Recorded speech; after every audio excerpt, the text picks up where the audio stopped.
And we're back. We're reading Almost Odis by me, Dusty Thompson. And yes, he's still wearing that same shirt. I love it.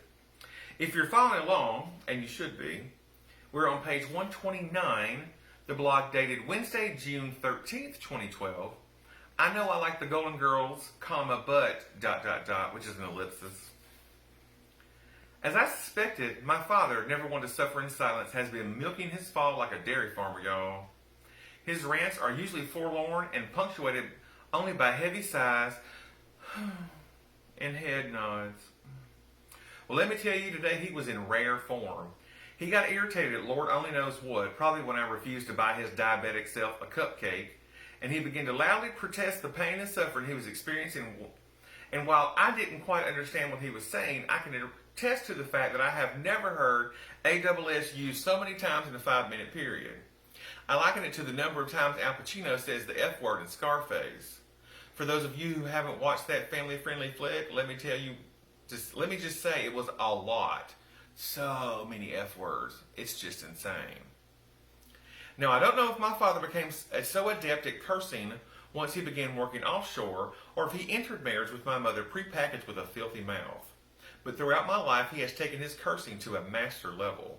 If there is a certification in potty mouth, I can assure you he could serve on the curriculum team. Of course, I have cursed in my day, but usually only in the most trying of circumstances, like when an inanimate object won't do what I want it to do, like stupid socks, an uncooperative umbrella, or that irritating napkin that refuses to remain covering the dish in the microwave while it rotates ever so slowly.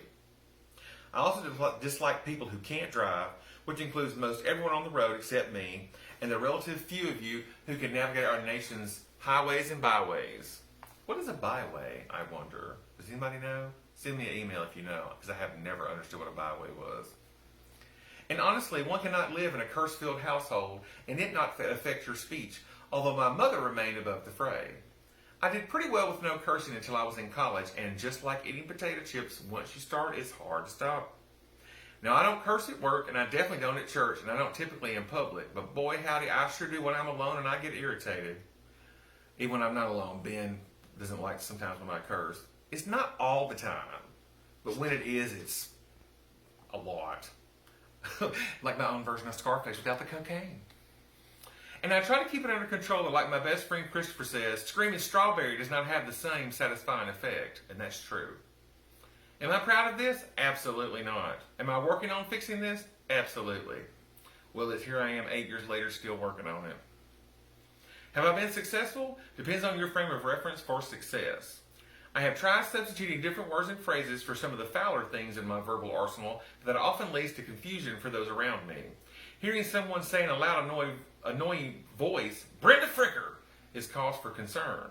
The full statement, depending on the level of irritation at the person, place, or thing, Brenda Fricker won an Oscar for my left foot, makes no sense to anyone other than Oscar trivia buffs, and including me, that consists of about 3 people.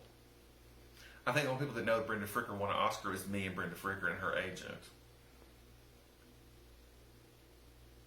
And even they would wonder why I'm so passionate about an actress that no one else remembers, if they ever knew her to begin with.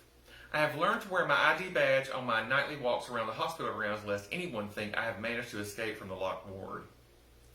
I was discussing my new thrift store finds today with my management team. We had an off-site retreat and wanted to set the right tone for an informal gathering that would generate ideas. I chose to wear a multicolored striped button-down and white chinos with matching navy suede belt and wingtips. I had been told that my 3-piece suits with coordinated tie and pocket square were intimidating to some, and I wanted to make a much more casual approach for this particular session. During the course of the day, I was speaking to them about the unique situations you encounter when you supervise people. There are 3 staff members who have recently been promoted to management positions, and their co-workers have been treating them differently. I said, you have to develop a thick skin in leadership roles because people will invariably talk about you. I have very thick skin. I couldn't dress this way and expect to not have people question everything from my political leanings to the state of my soul. One reason I love living in Menlo Park is that no one bats an eye when I wear my outfits, as a majority of the denizens of this fair burg are wealthy older people, and the women love my ensembles. Odds are the shirt and pants belong to their dearly departed husbands.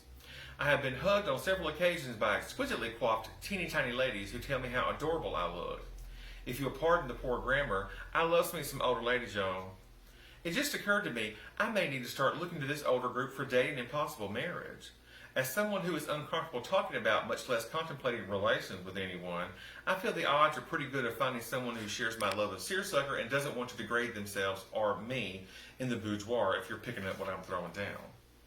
I have had it on good authority that many women would love a husband who would voluntarily take them shopping, understands the need for multiple pairs of black shoes, and doesn't want to mess with them. Also, no awkward first dates. Really no dates at all. Getting them coffee before the church service one Sunday could count as second base. I'll be like Truman Capote when he escorted all those society ladies in New York. Ew, wait. Okay, not Truman Capote.